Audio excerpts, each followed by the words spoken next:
नमस्कार, बहुत स्वागत आपका न्यूज शिव इंडिया पर और मैं हाजिर हूं आपके साथ ऋतिक ठाकुर। भारत की राजनीति में एक बड़ा रिकॉर्ड बन चुका है। पीएम नरेंद्र मोदी अब देश की सबसे लंबे समय तक सरकार चलाने वाले नेता बन चुके हैं। मोदी ने कुल 8,931 दिन तक सरकार के मुखिया के रूप में काम किया है। इसमें उनका गुजरात के मुख्यमंत्री और प्रधानमंत्री का पूरा समय शामिल है। इस खास मौके पर मुख्यमंत्री पुष्कर सिंह धामी ने उन्हें बधाई दी है। उन्होंने सोशल मीडिया प्लेटफॉर्म एक्स पर लिखा कि ये एक ऐतिहासिक पल है और हर भारतीय के लिए ये गर्व की बात है। धामी ने कहा कि प्रधानमंत्री नरेंद्र मोदी का नेतृत्व और देश के लिए उनका काम सभी के लिए प्रेरणा है। उनके अनुसार मोदी के मार्गदर्शन में देश लगातार आगे बढ़ रहा है और विकास के नए काम हो रहे हैं। उन्होंने ये भी कहा कि विकसित भारत 2047 के लक्ष्य में उत्तराखंड भी अपना योगदान दे रहा है। फिलहाल इस उपलब्धि को लेकर देश भर में खुशी का माहौल है और लोग इसे एक बड़े रिकॉर्ड के तौर पर देख रहे हैं।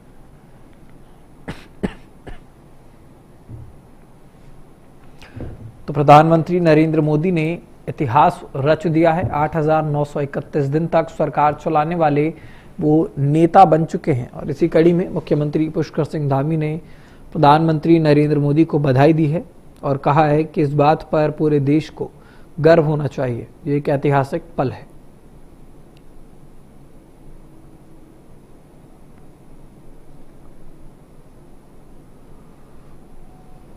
तो प्रधानमंत्री नरेंद्र मोदी ने ये इतिहास रचा है जिसमें उन्होंने 8,931 दिन हेड ऑफ गवर्नमेंट की तरह काम किया है और ये एक नया कीर्तिमान प्रधानमंत्री नरेंद्र मोदी ने स्थापित किया है और इसको लेकर उत्तराखंड प्रदेश के मुख्यमंत्री पुष्कर सिंह धामी ने प्रधानमंत्री नरेंद्र मोदी को शुभकामनाएं दी हैं। उन्होंने कहा है कि ये एक बेहद ऐतिहासिक पल है और उस पर हर भारतीय को गर्व होना चाहिए।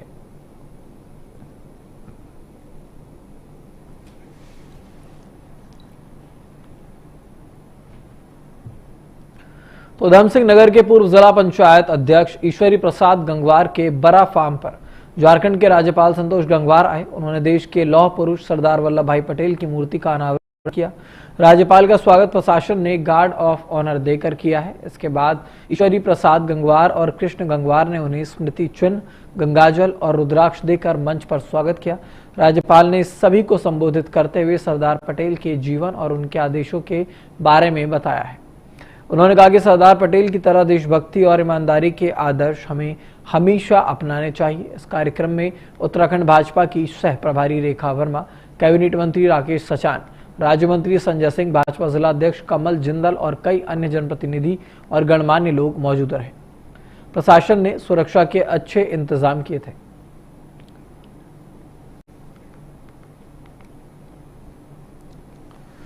तो आप देख सकते हैं तस्वीरों में सरदार पटेल के जो आदर्श हैं वो यहाँ पर बताए गए हैं। राज्यपाल संतोष गंगवार को आप तस्वीरों में देख सकते हैं। लौह पुरुष स्वागत में ये स्मृति चिन्ह और गंगाजल उन्हें दिया गया है।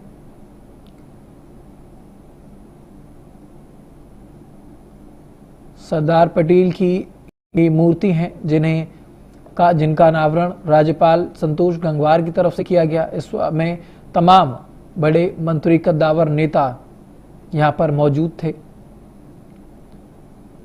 उस कार्यक्रम में सरदार पटेल के आदर्शों के बारे में बताया गया। कार्यक्रम में तमाम बड़े मंत्री, कैबिनेट मिनिस्टर और नेता मौजूद रहे।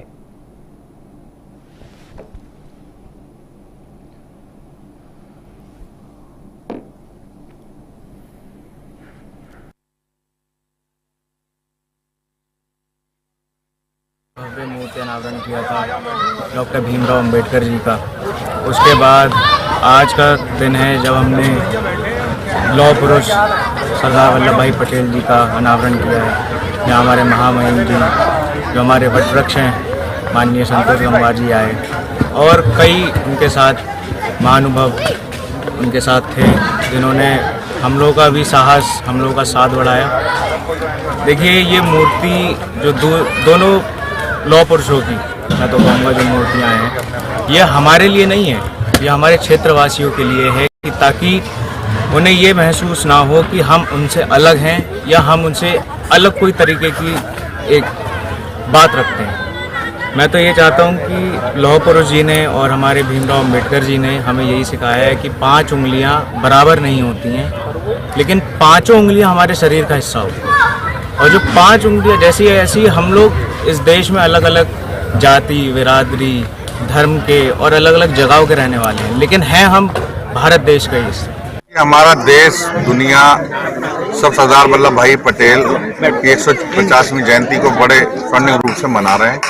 हमारे देश के प्रधानमंत्री आदरणीय श्री नरेंद्र मोदी जी, हमारे देश के गृह मंत्री आदरणीय श्री अमित शाह जी द्वारा गुजरात में सबसे बड़ी स्टैचू सरदार वल्लभ भाई पटेल की लगाई गई है और प्रत्येक शासकीय भवन में उनका फोटो होना भी अनिवार्य है। हर जगह उनकी स्टैचू जगह जगह लगाई जा रही है लौह पुरुष जी की। तो उत्तराखंड में केवल एक रुद्रपुर में सरदार पटेल साहब की प्रतिमा थी। अपने गांव में ही, अपने फार्म हाउस पे ही सरदार पटेल जी की मूर्ति का अनावरण का कार्यक्रम रखेंगे। पहले डॉक्टर भीमराव अंबेडकर जी की मूर्ति का अनावरण किया और ऐसे महापुरुषों को, हमारे क्षेत्र के प्रत्येक व्यक्ति को श्रद्धांजलि देना हम लोग का परम कर्तव्य है। झारखंड हमारे वटवृक्ष आदरणीय श्री संतोष गंगवार जी पहुंचे थे। नहीं, सरदार पटेल का जो व्यक्तित्व था, अब महसूस होता है कि उसकी उपयोगिता उनकी जो आज़ादी के समय थी, आज़ादी के बाद निरंतर लोगों को लगता है कि वास्तव में उनकी आवश्यकता अब भी है। और एक बात महसूस करें आप कि दुनिया में लोग बिस्मार्क का नाम याद करते हैं, पर लौह पुरुष सरदार पटेल जी ने उससे आगे बढ़कर काम किया। बिस्मार्क तो काम छोटा किया, पर 500 से अधिक रियासतों को जोड़ना मिलाना एक बहुत ही अचीवमेंट था। और वास्तव में सरदार पटेल ने जिस प्रकार से काम किया वो अपने आप में अद्वितीय था। और आज यहाँ पर जो मूर्ति लगी है, वास्तव में ये लगातार हम सबको प्रेरणा देगी कि हम उनके आदर्शों पर चलकर काम करें। धन्यवाद। ठीक है। तो उत्तराखंड में हुए हालिया मंत्रिमंडल विस्तार को लेकर कांग्रेस ने भारतीय जनता पार्टी पर जोरदार निशाना साधा है। कांग्रेस का यह कहना है कि भाजपा अपने ही कार्यकर्ताओं के साथ न्याय नहीं कर रही। पार्टी खुद को कार्यकर्ता आधारित संगठन बताती है, लेकिन मंत्री पद देने के समय समर्पित और पुराने कार्यकर्ताओं को नजरअंदाज कर दिया था। वहीं कांग्रेस के मुताबिक जो कार्यकर्ता सालों से पार्टी के लिए मेहनत कर रहे थे, आज वो खुद को ठगा हुआ महसूस कर रहे हैं। उनके उन नेताओं को मौका दिया जा रहा है जो पहले कांग्रेस में रह चुके हैं। साथ ही कांग्रेस ने आरोप लगाया कि भाजपा अब अपने कैडर पर भरोसा खो रही है और बाहर से आए हुए नेताओं पर ज्यादा निर्भर हो रही है। इससे पार्टी के भीतर असंतोष बढ़ रहा है और कार्यकर्ताओं का मनोबल भी गिर रहा है।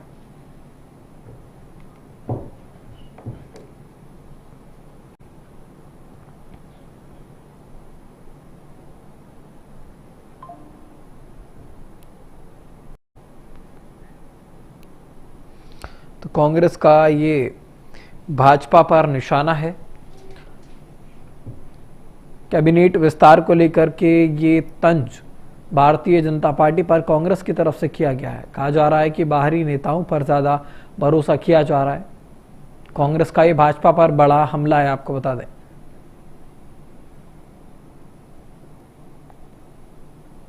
मंत्रिमंडल विस्तार को लेकर अब उत्तराखंड का सियासी पारा कहीं ना कहीं बढ़ता हुआ नजर आ रहा है और इसी के चलते कांग्रेस ने ये बड़ा हमला भारतीय जनता पार्टी पर किया है, प्रदेश की सरकार पर किया है।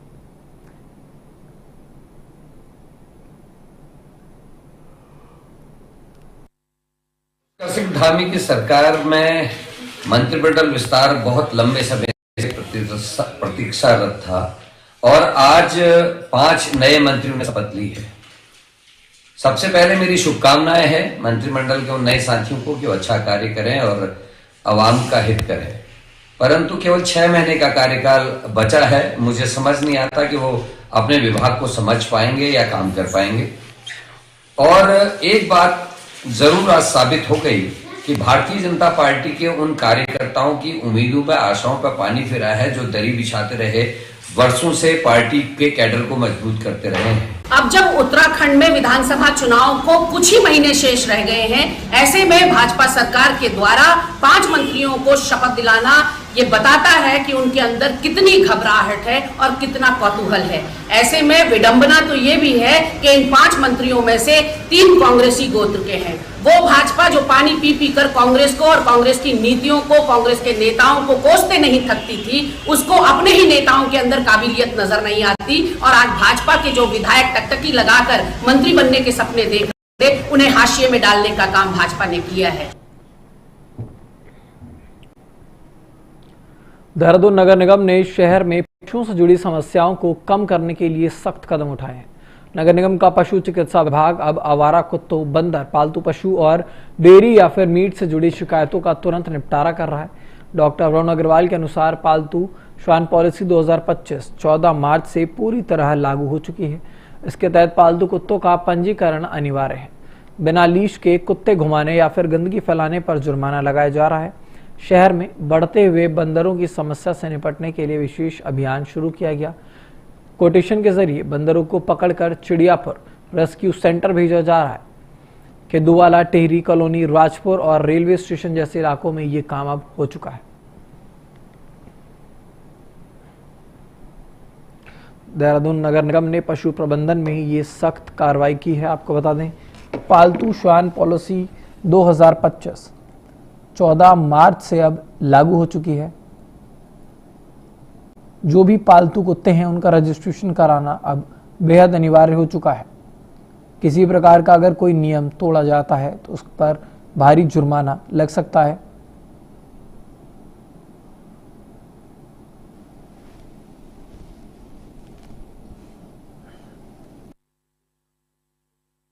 पशु चिकित्सा अधिकारी डॉक्टर वरुण अग्रवाल, नगर निगम देहरादून। नगर निगम देहरादून का पशु चिकित्सा अनुभाग पूरी तरह से प्रतिबद्ध है प्रत्येक समस्याओं के जो पशुओं से रिलेटेड है उनका समाधान करने के लिए, चाहे वो बंदरों से रिलेटेड हो, चाहे वो आवारा श्वानों से रिलेटेड हो, चाहे वो पालतू पशुओं से रिलेटेड हो और चाहे वो डेयरी से संबंधित हो, मीट से संबंधित हो, किसी भी प्रकार की समस्याओं के समाधान के लिए नगर निगम देहरादून द्वारा जो पालतू श्वान पॉलिसी है 2025 उसको पूर्णतया गैजेट नोटिफिकेशन करा के लागू कर दी गई है, जो कि 14 मार्च से पूर्ण रूप से ऑन रिकॉर्ड लागू हो गई है। उसमें पूरे सख्ती के साथ दिशा निर्देश हैं, सख्ती के साथ चलानी कार्यवाही है, सख्त नोटिसिंग कार्यवाही है। जो भी पालतू पशुओं का रजिस्ट्रेशन नहीं करवाते हैं उनको बिना लीश के, बिना मजल के उनको घुमाते हैं, शहर में, गांव में, घरों में जहां पर भी उनको गंदा करते हैं, उनको गंदगी को उठाते नहीं हैं, उनके विरुद्ध कंप्लेंट आने पर सख्त चलानी कार्यवाही अमल में लाई जा रही है। इसके अतिरिक्त जो हमारे बंदरों को पकड़ने की प्रक्रिया है उसमें भी नगर निगम देहरादून ने पहल करते हुए बंदरों को पकड़ने के लिए कोटेशन बेसिस पे बंदरों को पकड़ना शुरू किया है, जिसमें से हम लोगों ने किद्दूवाला से और टिहरी कॉलोनी, राजपुर से, ब्राह्मणवाला से, रेलवे स्टेशन क्षेत्र से और अन्य क्षेत्रों से, बंगाली कोठी से हम लोगों ने बंदरों को पकड़ा है और उनको चिड़ियापुर रेस्क्यू सेंटर में हम लोगों ने भिजवाया है। इसके अतिरिक्त जो भी अन्य कंप्लेंट आती हैं सीएम हेल्पलाइन की या हमारे पास ऑन रिकॉर्ड जो भी कंप्लेंट होती हैं उसको हम लोग तत्काल प्रभाव से 24 घंटे के अंदर निस्तारण करते हैं। पशु चिकित्सा तो उत्तराखंड में हर साल होने वाली 4 धाम यात्रा इस बार 19 अप्रैल 2026 से शुरू होने जा रही है, लेकिन यात्रा शुरू होने से पहले ही विवादों में आ गई। पहले बद्री केदार मंदिर समिति की ओर से गैर हिंदुओं के प्रवेश पर एफिडेविट का मुद्दा चर्चा में था। वहीं अब श्री पंच गंगोत्री मंदिर समिति के नए फैसले ने बहस को और ज्यादा बढ़ावा दे दिया है। समिति ने गैर हिंदुओं के प्रवेश के लिए पंचगव्य ग्रहण करने की बात कही है। इस पर सियासत अब गर्मा चुकी है। बीजेपी प्रवक्ता हनी पाठक ने इसे सनातन परंपरा और आस्था से जुड़ा हुआ निर्णय बताया है, तो वहीं कांग्रेस प्रवक्ता शीशपाल बिष्ट ने इस पर तीखी प्रतिक्रिया दी। उन्होंने आरोप लगाया कि भाजपा सरकार असली मुद्दों से ध्यान हटाने के लिए ऐसे धार्मिक विवाद खड़े कर रही है।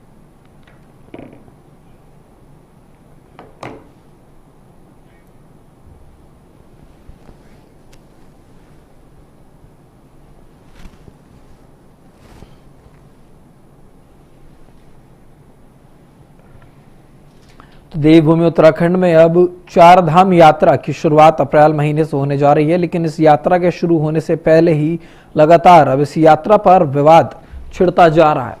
गैर हिंदुओं के प्रवेश पर यह विवाद चल ही रहा था कि पंच गंगोत्री को लेकर के भी अब बहस छिड़ चुकी है।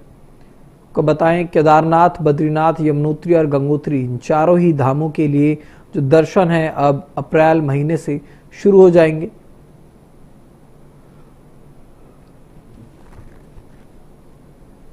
तो देश भर से तमाम अलग अलग जगहों से जब यहाँ पर श्रद्धालु पहुँचते हैं, उससे पहले सभी व्यवस्था पर काम किया जा रहा है, लेकिन इन व्यवस्थाओं के चलते यहाँ पर अब विवाद भी बढ़ता जा रहा है।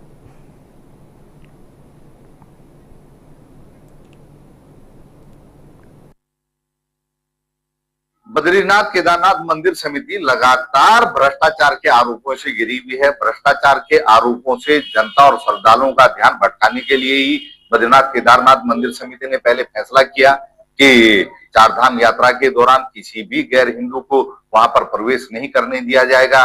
लेकिन जब संवैधानिक सवाल खड़े हुए कि आखिर श्रद्धा पर कैसे प्रतिबंध लगाया जा सकता है, फिर बद्रीनाथ केदारनाथ मंदिर समिति अपने फैसले से पलट गई और उन्होंने कहा कि एफिडेविट देकर के कोई भी वहां पर दर्शन कर सकता है। अब ऐसा ही एक फैसला जो है गंगोत्री धाम से आया है कि वहां पर जो भी दर्शनों के लिए जाएगा वो पहले पंचगव्य का सेवन करेगा।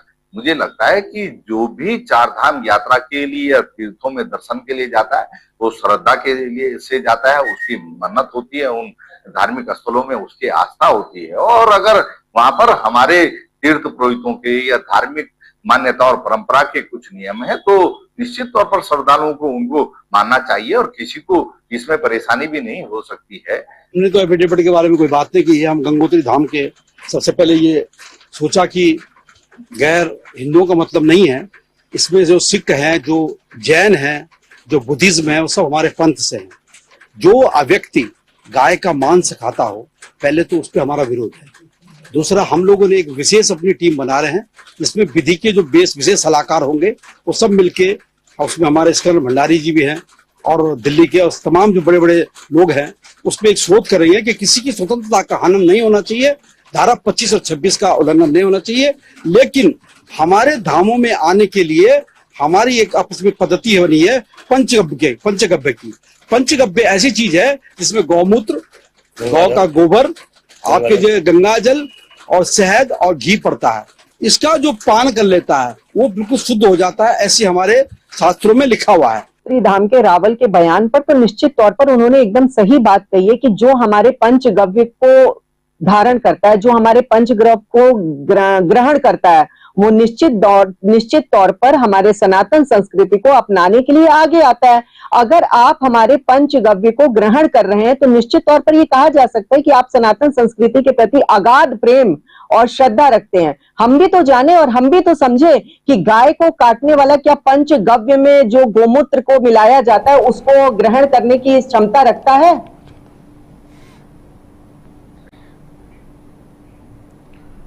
उत्तराखंड में पिछले 2 दिनों की बारिश और बर्फबारी के बाद मौसम में बड़ा बदलाव देखने को मिला है। ठंड अचानक बढ़ गई और तापमान में गिरावट दर्ज की जा रही है। मौसम विभाग ने आने वाले समय को लेकर अलर्ट जारी किया है। खासतौर पर उत्तरकाशी, चमोली, रुद्रप्रयाग, बागेश्वर और पिथौरागढ़ जिलों में बारिश की संभावना जताई गई है। ऊंचाई वाले इलाकों में हल्की बर्फबारी भी हो सकती है। हालांकि मैदानी इलाकों में मौसम फिलहाल सामान्य और सूखा रहने का अनुमान है। मौसम विभाग ने खतरे के स्तर भी तय किए हैं। उत्तरकाशी, चमोली और पिथौरागढ़ को डेंजर लेवल 3 में रखा गया है, यानी कि यहाँ ज्यादा सतर्क रहने की जरूरत है। वहीं रुद्रप्रयाग और बागेश्वर का डेंजर लेवल 1 में रखा गया है। प्रशासन को भी सतर्क रहने के निर्देश दिए गए हैं ताकि किसी भी स्थिति में से समय रहते निपटा जा सके। फिलहाल लोगों को सलाह दी गई है कि वो मौसम को ध्यान में रखकर ही यात्रा करें और सुरक्षित रहें।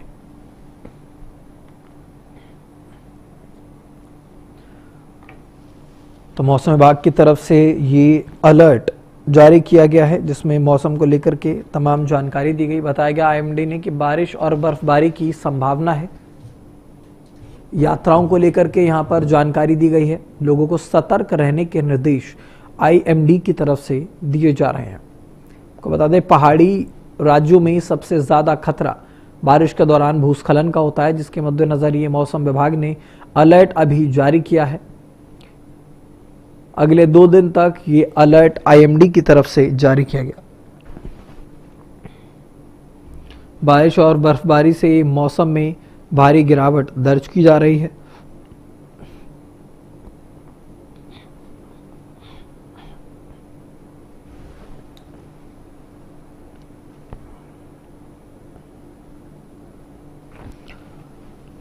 तो तो आईएमडी की तरफ से ये अलर्ट जारी किया गया है, जिसके तहत लोगों को सतर्क किया जा रहा है। बारिश और बर्फबारी की संभावना है। अगले 2 दिन तक अलर्ट पर रहने की हिदायत दी गई है।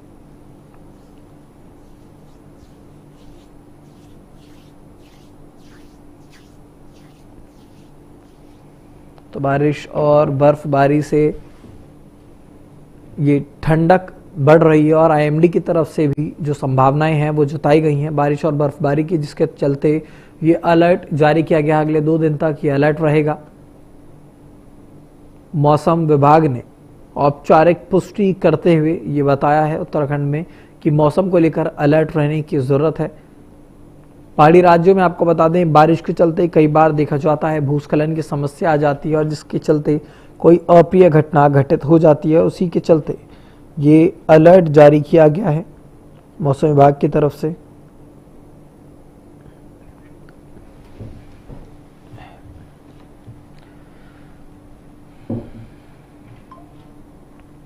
तो खबर चंपावत से है, जहां पर गैस सप्लाई को बेहतर बनाने के लिए डीएम मनीष कुमार खुद मैदान में उतर गए।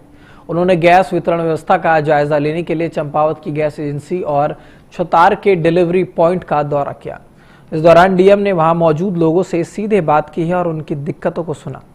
डीएम ने अधिकारियों को साफ निर्देश दिए कि गैस वितरण सिस्टम आसान, साफ और समय पर होना चाहिए। उन्होंने कहा कि अगर किसी को ऑनलाइन रजिस्ट्रेशन में परेशानी हो तो गैस एजेंसी के जरिए भी रजिस्ट्रेशन कराया जाए ताकि कोई भी व्यक्ति गैस से वंचित ना रहे। उन्होंने ये भी कहा कि हर वार्ड के लिए तय तारीखों के अनुसार गैस वितरण का प्लान बनाया जाए, जिससे लोगों को अपने पास ही गैस मिल सके और एजेंसी पर भीड़ न लगे। डीएम ने लोगों से अपील की है कि बिना जरूरत वाले सिलेंडर लेकर लाइन में ना लगें और पहले से रजिस्ट्रेशन जरूर कराएं। उन्होंने भरोसा दिलाया कि सभी को तय समय पर गैस मिलेगी। जिला प्रशासन का लक्ष्य है कि हर व्यक्ति को बिना परेशानी के समय पर गैस मिल सके।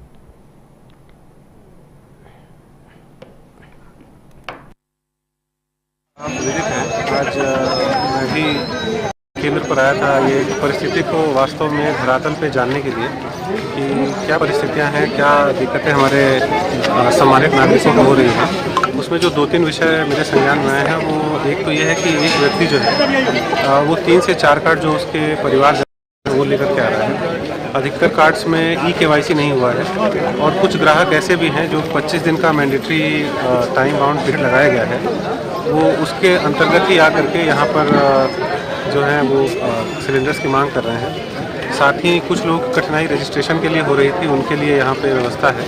जिनकी रजिस्ट्रेशन में कोई परेशानी है, तकलीफ है, उनको यहाँ पर ला करके यहाँ पर आ करके वो अपना, अगर मोबाइल से उनका नहीं हो रहा है तो ऑनलाइन यहाँ पे फीड कर दिया जा रहा है। साथ ही उनको अगली तिथि बता दी जा रही है।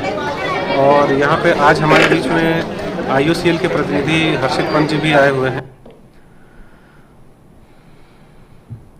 तो खबर देहरादून से है, जहां पर बेटियों की पढ़ाई को फिर से शुरू कराने के लिए खास पहल की जा रही है।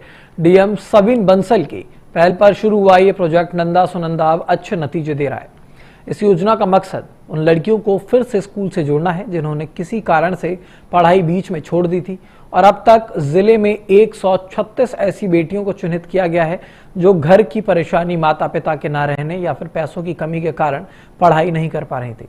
प्रशासन की टीम खुद उनके घर पर जाकर हालात की जांच कर रही है ताकि सही जरूरतमंद को ही मदद मिले। इस योजना के तहत बेटियों की पढ़ाई के लिए पैसे भी जुटाए जा रहे हैं। ये मदद CSR और राइफल क्लब के जरिए दी जा रही है और सीधे संबंधित विभाग तक पहुंचाई जा रही है। प्रशासन का प्रयास है कि कोई भी बेटी सिर्फ पैसों की कमी की वजह से अपने सपनों से दूर न रहे। इस पहल से कई बेटियों की जिंदगी में नई उम्मीद जागी है और वो फिर से अपने भविष्य की ओर बढ़ रही हैं।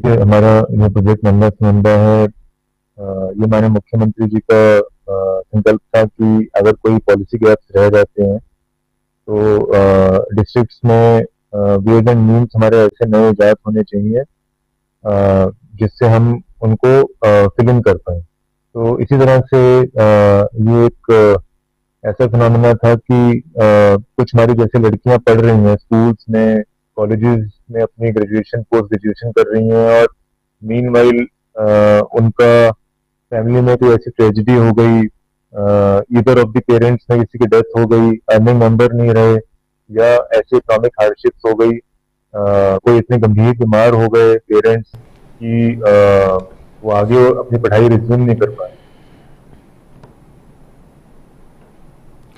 तो खबर नैनीताल से है, जहां पर भूमिया धार के पास गेठिया पड़ाव के पास आज एक भयानक सड़क हादसा हो गया। इस हादसे में उन्नाव से आए 2 पर्यटकों की मौके पर ही मौत हो गई, जबकि 2 लोग गंभीर रूप से अभी भी घायल हैं। जानकारी के मुताबिक 4 लोग अपनी कार से कैची धाम और जागेश्वर जा रहे थे, तभी मल्ला गेठिया के पास उनकी कार अचानक अनियंत्रित हो गई और करीब 80 मीटर गहरी खाई में जा गिरी। हादसे की सूचना मिलते ही पुलिस, एसडीआरएफ और दमकल की टीम तुरंत मौके पर पहुंची। टीम ने तेजी से रेस्क्यू शुरू किया और खाई में गिरे हुए लोगों को बाहर निकाला है। घायलों की पहचान अतुल दुबे और श्याम के रूप में हुई है। दोनों का तुरंत 108 एम्बुलेंस पर फोन करके उन्हें अस्पताल भेजा है, जहां पर उनका इलाज जारी है। फिलहाल पुलिस मामले की जांच कर रही है और हादसे के कारणों का पता लगाने की कोशिश की जा रही है। यह हादसा एक बार फिर से पहाड़ी रास्तों पर सावधानी से ड्राइव करने की जरूरत को याद दिलाता है।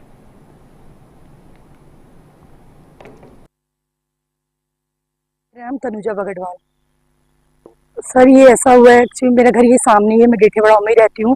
तो वहाँ से हमने देखा तो गाड़ी मतलब थोड़ा स्पीड में थी, तो वो नीचे जाके मतलब एकदम कट लगा तो सीधे नीचे आई गाड़ी। तो हम लोग ने जैसे देखा, हम लोगों ने गाड़ी नीचे गई तो हम लोगों ने दौड़ ला के, लोकल के लोग आए, सब लोगों ने कोशिश करी, तो उस प्रयास से सब लोगों ने निकाला ऊपर उनको। तो 2 लोग घायल हो चुके हैं और 2 लोग एक्सपायर हो चुके हैं। सर यूपी के थे ये लोग कैची धाम और जागेश्वर बता रहे। मैं अपने घर के पास बैठी हुई थी, तो सामने से मैंने देखा एक गाड़ी सामने चट्टान से नीचे गिर गई। तो मैंने सभी लोगों को यहाँ पर बुलाया और सूचित किया। साथ में अभी एसडीआरएफ टीम और 108 को इन्फॉर्म करके वो आ गए हैं और रेस्क्यू टीम चल रही है। और इसमें से 2 की कैजुअलिटी बताई गई है और 2 सुरक्षित है। आपदा कंट्रोल नैनीताल से 8:40 पे कि गेठिया के पास एक वाहन दुर्घटनाग्रस्त हुआ है और बताया गया था कि छोटी गाड़ी है। तो हमारे द्वारा तुरंत कार्रवाई की। मैं घटनास्थल की तरफ निकला और पूरी टीम के साथ। तो जब हम यहाँ पहुँचे थे तो रोड से करीब 60 मीटर के आसपास गाड़ी नीचे गिरी थी और गाड़ी वेन्यू है जिसमें 4 लोग सवार थे। तो जब हम घटनास्थल पर पहुँचे तो ऑन द स्पॉट 2 लोगों की मृत्यु हो चुकी थी और जो 2 घायल थे, गंभीर रूप से घायल थे, उन्हें हमने स्ट्रेचर पर सही तरीके से शिफ्ट करके, और एक जिन्हें बहुत ज़्यादा पेन हो रहा था, उन्हें पेन किलर का इंजेक्शन देके और सही से रोड तक उन्हें शिफ्ट किया। उसके बाद उन्हें अस्पताल के लिए भेज दिया। और ये बता रहे हैं कि हल्द्वानी से ये मोहाली की तरफ जा रहे थे और ये अभी ऊपर जाते हुए ही ये घटना हुई है और शायद घटना का कारण स्टीयरिंग लॉक बता रहे हैं। तो उत्तराखंड में कैबिनेट विस्तार के बाद रुद्रप्रयाग के विधायक के मंत्री बनने पर जिले में खुशी का माहौल। मंत्री बनने के बाद जब वो पहली बार अपने गृह जनपद रुद्रप्रयाग पहुंचे तो भाजपा कार्यकर्ताओं ने उनका जोरदार स्वागत किया। जगह जगह फूल मालाओं के साथ उनका अभिनंदन किया गया। कार्यकर्ताओं और स्थानीय लोगों में खास उत्साह देखने को मिला है। उनका यह कहना है कि पहली बार रुद्रप्रयाग जिले को अपना मंत्री मिला है, विकास को अब एक नई गति मिलेगी। लोगों ने ये भी कहा कि पहले जो भी मंत्री इस क्षेत्र से जुड़े थे वो बाहर से आए हुए थे, लेकिन इस बार अपने क्षेत्र के विधायक को मंत्री बनाने का मौका मिला है। इससे जनता की उम्मीदें और ज्यादा बढ़ चुकी हैं। मंत्री के स्वागत के दौरान कार्यकर्ताओं ने विकास को लेकर अपनी उम्मीदें भी जताई हैं और कहा कि अब जिले की समस्याओं का हल तेजी से होगा। कुल मिलाकर मंत्री ने कि इस दौरे ने रुद्रप्रयाग में नई उम्मीद और उत्साह का माहौल बना दिया है। सबसे पहले आप सब लोगों का बहुत बहुत धन्यवाद। आपके सारे दर्शकों का मैं अभिवादन करता हूं और आप सब लोगों को बहुत धन्यवाद देता हूं कि पहली बार शपथ ग्रहण के बाद रुद्रप्रयाग जनपद में आने पर आप लोग हमारे बीच उपस्थित हुए हैं। मेरे ख्याल से बहुत लंबे समय के बाद रुद्रप्रयाग जनपद को उत्तराखंड की सरकार में प्रतिनिधित्व मिला है। ने आज हमारे प्रथम बार कैबिनेट मंत्री श्रीमान भरत सिंह चौधरी जी रुद्रप्रयाग आगमन हुआ और आपने इस पूरे कार्यक्रम को कवर किया, आपका धन्यवाद।